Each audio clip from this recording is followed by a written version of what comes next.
Donc, Sébastien, vous avez une nouvelle à nous apprendre concernant un candidat aux prochaines élections provinciales. Bien, écoutez, le Parti québécois, Sébastien, a trouvé son candidat pour l'élection partielle dans la circonscription d'Arthabasca qui sera déclenchée au cours des prochains mois. Il s'agit d'Alex Boissonneau.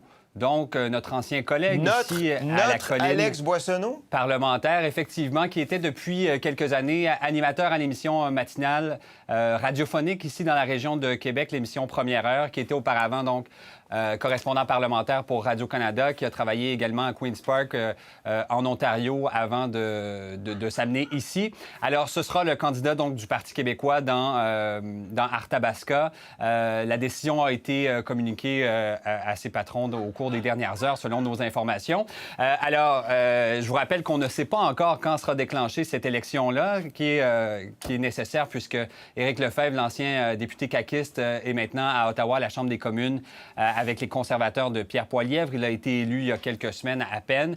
Et là, le premier ministre François Legault a jusqu'à septembre pour déclencher cette élection-là. Pour l'instant, les autres candidats connus qui sont sur la ligne de départ, il y a Éric Duhem, bien sûr, dont on a beaucoup parlé, le chef du Parti conservateur du Québec, qui va tenter de faire son entrée à l'Assemblée nationale de cette façon-là.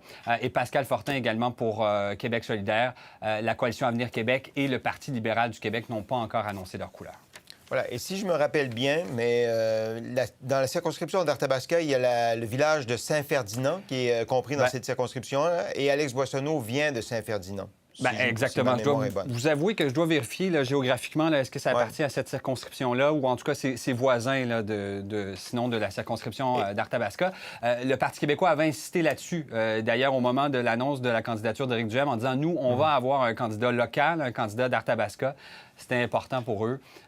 Ils tentent bien sûr de miser sur le rythme, le momentum qu'ils connaissent après des victoires dans Jean Talon et dans Terrebonne avec cette élection partielle, donc encore une fois, qui sera déclenchée dans les prochains mois. Voilà. Puis Arthabasca, essentiellement, c'est Victoriaville. C'est la plus grosse ville de la circonscription. Centre du Québec, oui. Un autre journaliste qui fait le saut. Et parlez-moi juste un peu du Parti québécois qui met les bouchées doubles. En fait, on veut faire d'Arthabasca un Terrebonne, c'est-à-dire que Terrebonne a donné au Parti québécois un 5e député. On pense au PQ avoir des chances dans Arthabasca, n'est-ce pas? Oui, bien, ils mettent beaucoup d'efforts. Ils ont tenu leur dernière instance nationale à Victoriaville. Ils ont ouvert également leur local électoral il y a un peu moins de 2 semaines.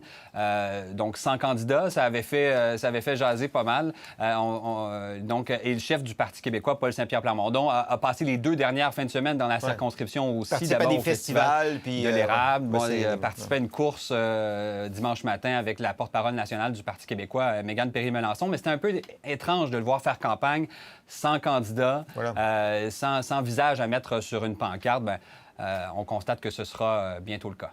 Voilà. Et sans déclenchement d'élection, encore, il y a tous les candidats. Enfin, Éric Duhem s'est annoncé, là, Alex Boissonneau s'annonce, mais comme vous le disiez si bien, l'élection, elle n'est pas encore déclenchée. Non, bien, il y a peut-être 2 fenêtres. M. Duhem semblait penser que ça allait être plus tôt que tard. Est-ce que M. Legault va vouloir déclencher ça avant l'été ou après l'été, au retour des vacances estivales?